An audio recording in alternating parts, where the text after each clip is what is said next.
Hello students, मैं विजेंद्र सांगरे आदर्श उच्च प्राथमिक विद्यालय की ऑनलाइन कक्षाओं में आपका हार्दिक स्वागत करता हूं।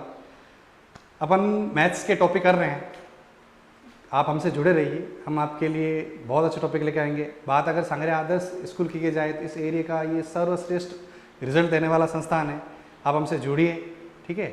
आपको अब इस संस्थान के कर्मचारियों से या जितने भी शिक्षकगण हैं, आपको कभी भी उनसे निराशा नहीं होगी। हेलो स्टूडेंट्स, अपन मैथ्स के कुछ टॉपिक कर रहे थे। इससे पहले हम लोगों ने डिटरमिनेंट्स पढ़ा था, डिटरमिनेंट्स के बारे में पढ़ा था, डिटरमिनेंट्स की परिभाषाएं पढ़ी थी, 4.1 हम लोगों ने कर ली थी। उसके बाद की क्लास के अंदर हम लोगों ने सारणिक के गुणधर्म सीखे थे। हम लोगों ने सीखा था कि कितने सारणी के गुणधर्म हैं, उन्हें कैसे अप्लाई करना है। हम लोगों ने उनके प्रूफ भी सीखे थे। वो सारणिक के सारे गुणधर्म आपको याद होने चाहिए, सबसे पहली बात तो ये, क्योंकि बिना गुणधर्म याद किए अब ये संभव नहीं है कि आगे के प्रश्न यहाँ से किए जाएँ। और यहाँ से जो प्रश्न चलेंगे वो इंपॉर्टेंट रहने वाले हैं। कारण ये है कि 3 नंबर का सवाल यहाँ से बनेगा ही बनेगा, ठीक है। इसके जितने भी उदाहरण हैं सारे इंपॉर्टेंट हैं, सारे सॉल्व हैं बुक के अंदर, आपको करने हैं वो। फिर भी 1-2 उदाहरण ऐसे हैं जो मुझे करवाने हैं, इंपॉर्टेंट है, वो मैं लास्ट में सबसे जब अपनी एक्सरसाइज मिसलेनियस खत्म हो जाएगा उसके बाद एक क्लास लेंगे जिसके अपन केवल उदाहरण करेंगे, ठीक है। तो कुछ इस तरह से प्रोग्रेस रहने वाला है। बात अगर गुणधर्मों की करें तो एक गुणधर्म रह गया था हमारा, अपन पहले वो गुणधर्म करते हैं फिर अपन इसके आगे की एक्सरसाइज करते हैं। एक गुणधर्म था हमारा, देखिए छोटा सा गुणधर्म है, एक हम लोगों ने करवाया था। गुणधर्म क्या कहता है कि यदि किसी सारणिक में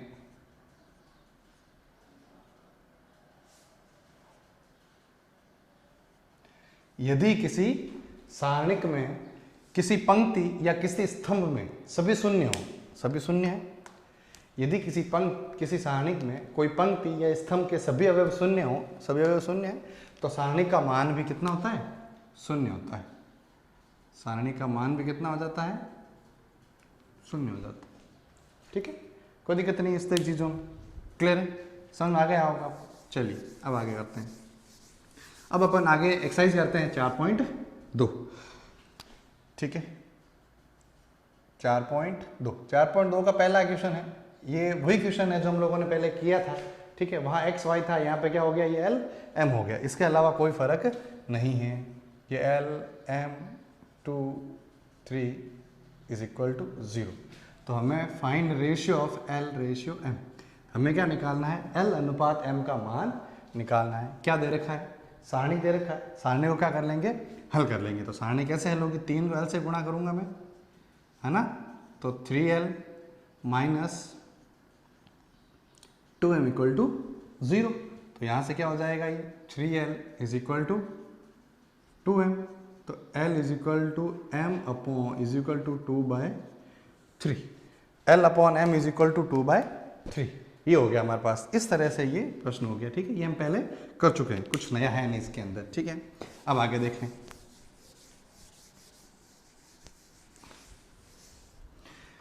आगे के प्रश्न जो इसका है वो देखो।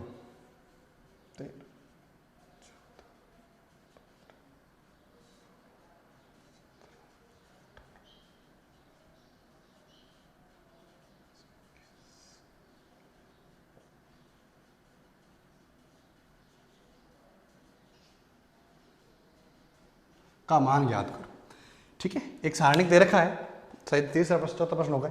सारणिक 13 16 19 14 17 20 15 18 21, ये एक सारणिक दे रखी है। इस सारणी का क्या याद करना है? आपको मान याद करना है, ठीक है। अब देखो सारणिक का मान अगर यहाँ बात करूँ तो सारणी को मैंने प्रसार करना आपको सिखाया है कि किस तरह से सारणी का, जब भी एक 3x3 की सारणी दे रखी है तो उसका प्रसार कैसे कर सकते हैं। तो ये जो सवाल है मैं इसको प्रसार विधि से तो कर ही सकता हूँ। मैं R1 के सापेक्ष R2 R3 C1 C2 C3 के सापेक्ष प्रसार करूँगा, वहाँ से उत्तर तो मिल ही जाएगा मेरा, ठीक है। उसमें कोई दिक्कत है नहीं। लेकिन क्या इस सवाल को थोड़ा सरल बनाया जा सकता है? क्यों? क्योंकि जब आप सारणी करोगे ना 17 × 21, फिर वो 13 से गुणा होगा, मल्टीप्लाई, मतलब बहुत बड़ी कैलकुलेशन होने वाली है। 20 का 18 से गुणा, मतलब बड़े बड़े नंबर आएंगे यहाँ पे।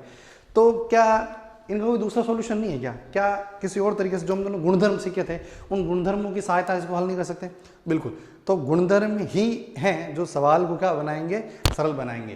प्रसार विधि तब काम में लेनी है जब आपको अंक छोटे दिखे और आपको लगे कि प्रसार करने से छोटा हो जाएगा। बाकी जितने भी सारे सवाल आपको यहाँ 3 नंबर का सवाल दिया होगा उसको प्रसार विधि से डायरेक्ट नहीं करना है। पहले जितने संभव गुणधर्म लगाओ, सवालों को थोड़ा इजी बनाओ, देन फिर प्रसार।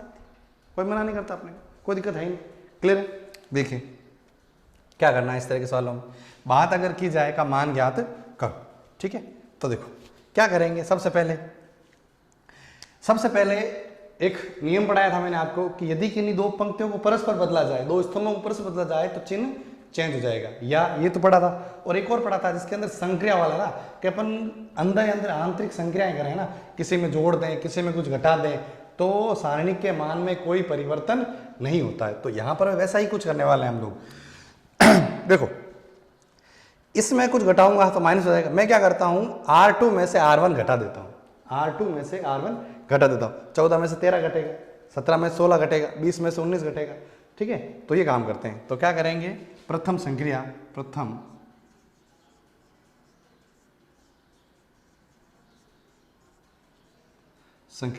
क्या करेंगे, R2 में करेंगे, और संक्रिया करेंगे क्या, R2 में से R1 घटा देंगे। क्लियर है? तो कैसे हो जाएगा, R2 में से R1 घटाएंगे तो देखो जिसको छेड़ नहीं रहे हैं उसके अलावा, मतलब इस के अलावा बाकी समय कोई चेंज नहीं होगा। तो यानी यहाँ क्या रहेगा, 13 रहेगा, यहाँ 16, यहाँ 19, यहाँ 15, यहाँ 18 और यहाँ 21। ठीक है, चेंज कहाँ आएगा, यहाँ आएगा चेंज कहाँ आएगा, यहाँ आएगा। तो यहाँ करो चेंज। तो देखो क्या हो जाएगा, R2 14 में से 13 गया 1, 17 में से 16 गया 1, 20 में से 19 गया 1।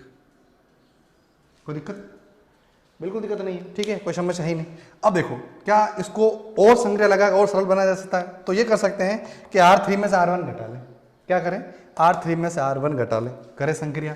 तो क्या हो जाएगा, R3 में चेंज कर रहे हैं और चेंज के नाम पे क्या कर रहे हैं, R3 माइनस R1। करो R3 माइनस R1। देखो तो ये तो चेंज होगा नहीं, 1 1 1, 15 माइनस 13 2, 18 माइनस 16 2, 21 माइनस 19 2। क्लियर? क्या इनमें से मैं 2 कॉमन ले सकता हूँ? बिल्कुल ले सकते हैं। ठीक है, अब एक छोटा सा स्टेप है, मैं यहीं पूरा कर देता हूँ इसको। चलो 2 कॉमन ले लिया पहले मैंने, तो 13 16 19 1 1 1 1 1 1। समझिए यहाँ पे, यहाँ आने के बाद यहाँ क्या लिया है हम लोगों ने, उभयनिष्ठ लिया है ना। क्या है, C3 नहीं, R3 से 2 उभयनिष्ठ लेने पर, taking common from C2, sorry R3। चलिए ये क्या किया हम लोगों ने, कॉमन ले लिया। जैसे ही ये कॉमन लिया, एक नियम हम लोगों ने पढ़ा था कि जब भी कोई 2 पंक्तियां या 2 स्तंभ समान हो जाए तो सारणी का मान क्या हो जाता है, 0 हो जाता है। याद होगा आपको। ठीक है, इसके अलावा अगर मैं यहाँ नहीं यहाँ भी लिखता हूँ तो देखो 1:2 1:2 1:2।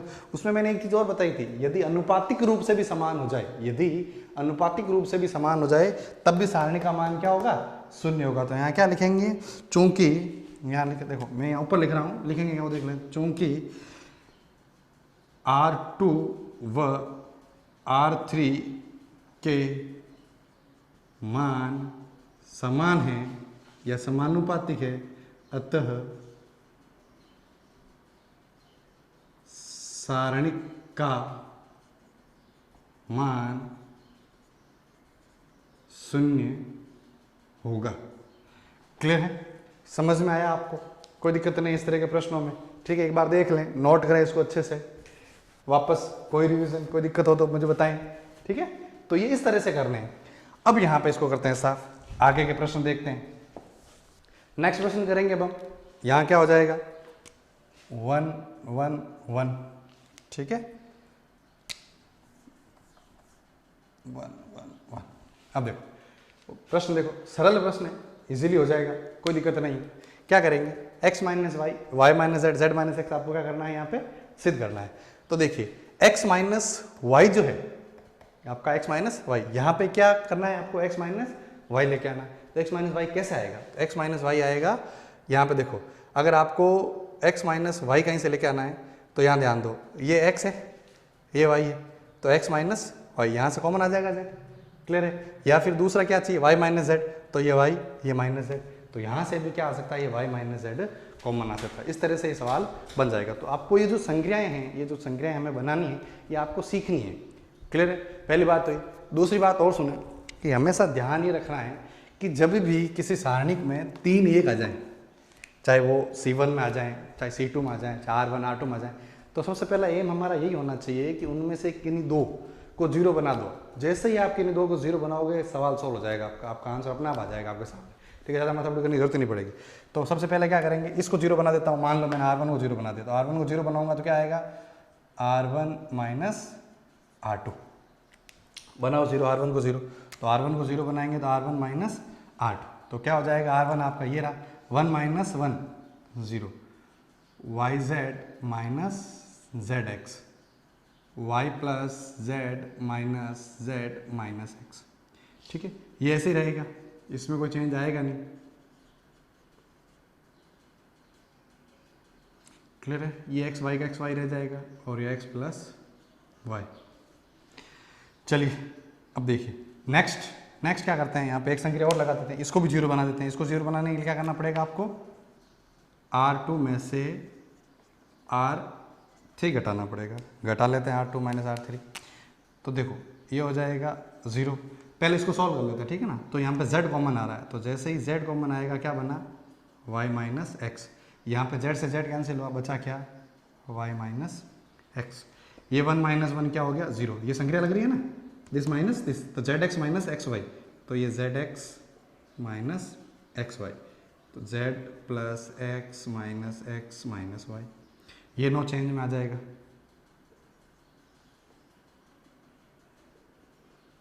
क्लियर, कोई दिक्कत नहीं इसके अंदर। ठीक है, यहाँ पे ये आपका हो जाएगा। अब देखिए ये कंप्लीट हो गया। अब यहाँ पे कुछ कॉमन आ रहा है क्या, तो देखो ध्यान से देखने पर y माइनस एक्स कॉमन आ रहा है। कहाँ से आ रहा है y minus X, Y minus X जो है वो आपका R1 से कॉमन आ रहा है, तो उसको ले लेंगे कॉमन। ठीक है, तो लिखेंगे R1 से y माइनस एक्स उभयनिष्ठ लेने पर। एक काम करते हैं, हमें x माइनस वाई चाहिए तो हम x माइनस वाई उभयनिष्ठ ले लेते हैं। ठीक है ना, वहाँ माइनस लगा देंगे। प्रश्न में क्या चाहिए, x माइनस वाई चाहिए ना, तो इसलिए x माइनस वाई उभयनिष्ठ ले लेते हैं। तो जैसे ही आप x माइनस वाई उभयनिष्ठ लोगे, मैं यहाँ ये प्रश्न कर रहा हूँ अब, तो देखो x माइनस वाई आपने उभयनिष्ठ लिया, तो 0 से भी तो कुछ भी उभयनिष्ठ हो सकता है, कोई दिक्कत है नहीं। यहाँ पे क्या है, y माइनस एक्स है, हमने कॉमन क्या लिया, x माइनस वाई, यानी यहाँ क्या आ जाएगा 0, ये तो है, और ये आ जाएगा माइनस z, और यहाँ क्या आ जाएगा माइनस 1। क्लियर है ना, क्योंकि x माइनस वाई चाहिए आपको, y माइनस एक्स नहीं, इसलिए। ठीक है, यहाँ 0 का ये 0 रह जाएगा। यहाँ देखो यहाँ क्या कॉमन आ रहा है, x कॉमन आ रहा है, zx माइनस एक्स वाई में कॉमन क्या आ रहा है, x कॉमन आ रहा है, बचा क्या z माइनस वाई, और यहाँ x कैंसिल, बचा क्या, यहाँ पर भी z माइनस वाई। ठीक है, बचेगा क्या 1 xy, और यहाँ क्या आ जाएगा x प्लस वाई। क्लियर है, कोई दिक्कत नहीं इस तरह के प्रश्नों में। ठीक है ना, समझ जाएंगे आप। अब देखें ये x माइनस वाई यहाँ कॉमन आ गया, यहाँ से कुछ और कॉमन आ रहा है क्या, हमें क्या चाहिए y माइनस जेड, तो यहाँ से y माइनस जेड कॉमन ले लो, तो ये y माइनस जेड कॉमन ले लिया, बचा क्या 0 minus Z minus 1 0 minus X minus 1 1 X Y और x प्लस वाई। यहाँ माइनस 1 कॉमन क्यों आ रहा है, सबको समझ में आया, कोई दिक्कत नहीं है ना, क्योंकि y माइनस जेड कॉमन लिया। अब क्या करेंगे, देखो ये 2 0 हो गए, जैसे ही 2 0 हुए हम किसके प्रसार कर देंगे, c, जिसमें सबसे ज़्यादा 0 उसके सापेक्ष प्रसार करना है आपको। सवाल हमेशा सरल बनेगा उससे, तो क्या करेंगे C1 के सापेक्ष प्रसार करने पर, C1 के सापेक्ष कर देंगे इसका प्रसार। तो C1 के सापेक्ष जैसे ही प्रसार करोगे तो क्या हो जाएगा x minus Y, Y minus Z, और C1 के सापेक्ष प्रसार। तो पहला 0 फिर माइनस 0, 0 के साथ कुछ भी गुणा करो तो 0 हो जाएगा, फिर ये 0, फिर यहाँ क्या आएगा प्लस का 1। इसके साथ क्या होगा, ये कटेगा यानी माइनस जेड माइनस 1 क्या बन जाएगा, प्लस का z बनेगा, माइनस एक्स माइनस 1 गुणा करेंगे तो प्लस का x, लेकिन फॉर्मूले का माइनस x रहेगा ही रहेगा, ये ले माइनस x। ठीक है, तो क्या हो गया x minus Y, Y minus Z और z माइनस एक्स। यही तो सिद्ध करना था हमें। इस तरह से ये प्रश्न क्या हो जाएगा आपका सिद्ध हो जाएगा। ठीक है, एक प्रश्न और कर लेते हैं फटाफट, छोटा सा आज के लिए। क्वेश्चन 6, क्वेश्चन क्या कहता है, 0 बी स्क्वायर ए सी स्क्वायर ए स्क्वायर बी 0 सी स्क्वायर बी ए स्क्वायर सी बी स्क्वायर सी 0 का मान ज्ञात कीजिए।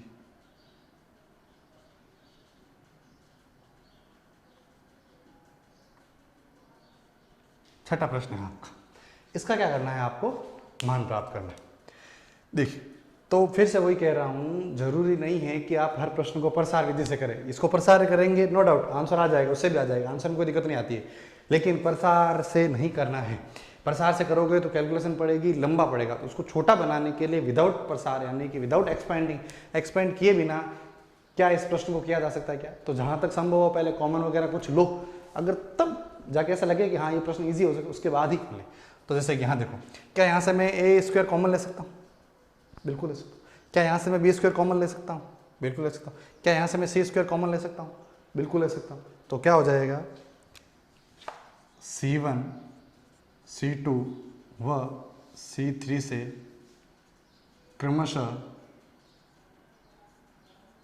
ए स्क्वायर बी स्क्वायर व सी स्क्वायर उभयनिष्ठ लेने पर, क्या ले लेंगे इनसे? उभयनिष्ठ ले लेंगे। क्लियर है? तो क्या आ जाएगा, एक तो ए स्क्वायर एक बी स्क्वायर एक सी स्क्वायर। अब तो ये तो 0 है, यहाँ से ए स्क्वायर लिया तो बी बचा, यहाँ से लिया तो सी बचा। ये बी स्क्वायर कॉमन ले लिया तो ए बचा, 0 बचा, सी बचा। यहाँ सी स्क्वायर कॉमन ले लिया तो ए बचा, बी बचा और 0 बचा। अब अपनी मर्जी से किसी भी एक के सापेक्ष क्या कर देंगे, प्रसार। मान लो मैंने प्रसार कर दिया R1 के सापेक्ष, ठीक है? तो R1 के सापेक्ष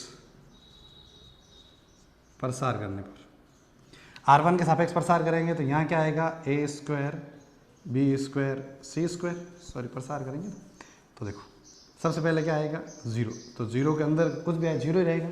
फिर ये क्या आएगा, माइनस ए। प्रसार करना अब आपको आता है, इससे मैंने आपको बहुत सारे प्रश्न करवाए, आपने प्रैक्टिस कर ली होगी, अब आपको आना ही चाहिए। नहीं आता है तो प्रैक्टिस करो, जरूरी है। अब तो प्रसार है ना, अब तो ऐसे ही होगा प्रसार। तो ये इस तरह कटेगा, ये छुपेगा ये छुपेगा, तो बी का जो 0 से गुणा किया तो 0 हो गया, और माइनस बी का सी से गुणा कर देंगे तो बी सी हो जाएगा। क्लियर है? फिर यहाँ क्या आएगा, प्लस का ए, ये हाइड हो जाएगा, ये हाइड हो जाएगा, बी का सी से गुणा हो जाएगा और माइनस 0 हो जाएगा। क्लियर है? वापस देखें भाई, ये हमारे सामने स्थितियाँ हैं, ठीक है? कोई इसमें है नहीं। सबसे पहले 0 के सापेक्ष प्रसार करेंगे तो 0 आएगा, फिर ए के सापेक्ष ये छुपेगा ये छुपेगा, तो b इंटू 0 0 हो गया, और माइनस बी सी हो गया, ये माइनस ए के साथ। क्लियर है? फिर ये आएगा, ये छुपेगा ये छुपेगा, b इंटू सी हो जाएगा, ये हो जाएगा 0 के साथ। क्लियर है? तो क्या हो जाएगा अपने पास, ये ए स्क्वायर बी स्क्वायर सी स्क्वायर, यहाँ देखो ये माइनस है और ये इधर गुणा हो रहा है ना, इसके साथ गुणा, तो माइनस माइनस प्लस का ए बी सी, और ये भी प्लस का ए बी सी, तो ये क्या बन गया, 2abc। 2abc गुणा इससे होगा तो क्या हो जाएगा, 2a cube B cube C. इस तरह से अगर आप सीधा यहाँ प्रसार करते तो ये प्रश्न इतना इजी नहीं होता जितना इजी अब आपको एक संक्रिया लगाने पर दिख रहा है। ठीक है, उम्मीद है आपको आज का ये जो सेशन हमारा हुआ ये समझ में आया होगा आपको। ठीक है, इससे आगे हम आगे क्लासों में इससे अच्छे अच्छे प्रश्न करेंगे। जय हिंद।